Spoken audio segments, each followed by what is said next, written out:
Je m'appelle Thomas Langlois, je suis le responsable du projet Accept Voices, qui est un programme pour aider les personnes qui ont des troubles psychiatriques à mieux comprendre et gérer les voix qu'ils peuvent entendre. C'est un programme qui se déroule en 6 séances, qui à la fois s'appuie sur des techniques de psychoéducation et de thérapie comportementale et cognitive de type troisième vague.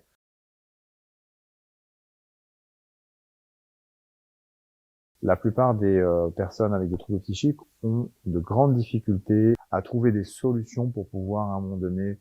mieux gérer l'apparition des voix, mieux gérer la relation qu'ils peuvent avoir avec leur voix, trouver des stratégies. Et donc le programme va chercher à développer ces compétences-là, que ce soit des stratégies rapides qui peuvent sur le court terme aider à gérer l'apparition des voix et les voix en elles-mêmes, mais aussi sur le moyen et long terme avec ces attitudes et ces accueils, ces stratégies d'accueil qu'on peut avoir vis-à-vis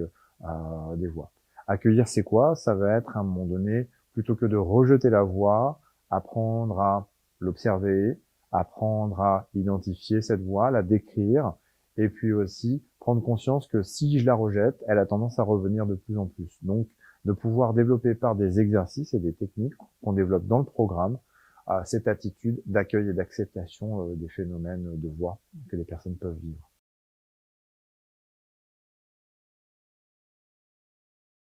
Les retours sont en règle générale assez positifs, il y a des vrais bénéfices. Les personnes se sentent déjà moins seules avec leur voix, ils se rendent compte que ils ne sont pas les seuls à entendre ce genre de choses, ce genre de phénomène. Ils prennent conscience aussi que les voix, ce n'est pas forcément que la schizophrénie, qu'on peut entendre des voix dans différents contextes, dans différents troubles, mais aussi dans des contextes autres que la psychiatrie. Il y a aussi des retours sur une meilleure compréhension des phénomènes des voix au regard des connaissances actuelles,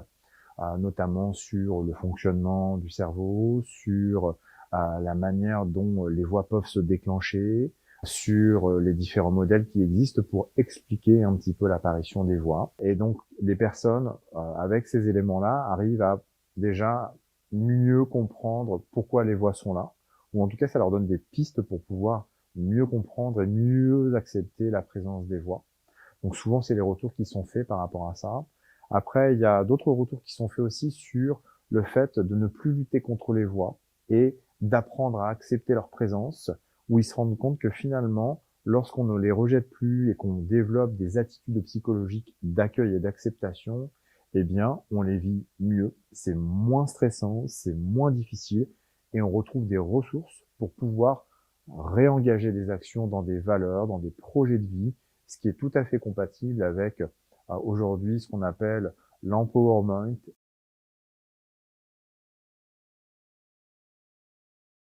La première des démarches, c'est de croire en ce qu'ils vivent, d'essayer de comprendre et de discuter avec eux de leur expérience et de ne jamais la rejeter. Ça, c'est vraiment la première des expériences et puis des démarches à avoir vis-à-vis de ces personnes-là. Et plus vous ferez ça en tant que soignant, en tant qu'intervenant, plus vous créerez un climat propice à l'alliance, à l'échange sur l'expérience, à la compréhension de l'expérience, et vous les aiderez progressivement après plus facilement à trouver des solutions et à leur proposer des techniques pour pouvoir gérer plus efficacement les voix qu'ils entendent.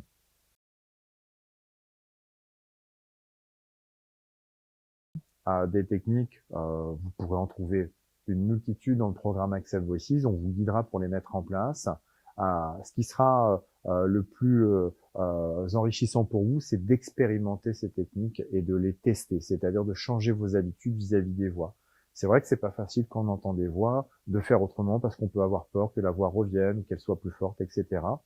Et donc, il y aura des changements, par exemple, comportementaux, c'est-à-dire quand je suis dans une pièce, à un moment donné que j'entends des voix, je sors de la pièce parce que je veux plus l'entendre et je vais m'échapper de la pièce. Alors que finalement, si je reste dans la pièce, on pourra s'apercevoir que la voix n'a pas forcément de pouvoir si je reste dans la pièce. Ça peut être une première démarche. Une autre démarche aussi qui peut être intéressante, c'est de décrire la voix et puis par exemple, de l'écrire sur un papier, ce qu'elle dit, et puis d'observer ce qu'elle dit, et d'essayer de voir si ce qu'elle dit, c'est juste ou pas, par exemple. ou alors une fois que je l'ai écrit, ou alors que je l'ai décrite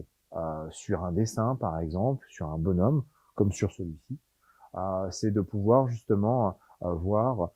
qu'est-ce que je ressens, qu'est-ce que j'observe au niveau de mes sensations quand la voix est là, plutôt que vite essayer de trouver une solution pour ne plus l'entendre et m'en défaire le plus vite possible. Ça, ce sera une stratégie intéressante que vous pourrez expérimenter qui complétera d'autres techniques que vous pourrez découvrir dans le programme Access Voices.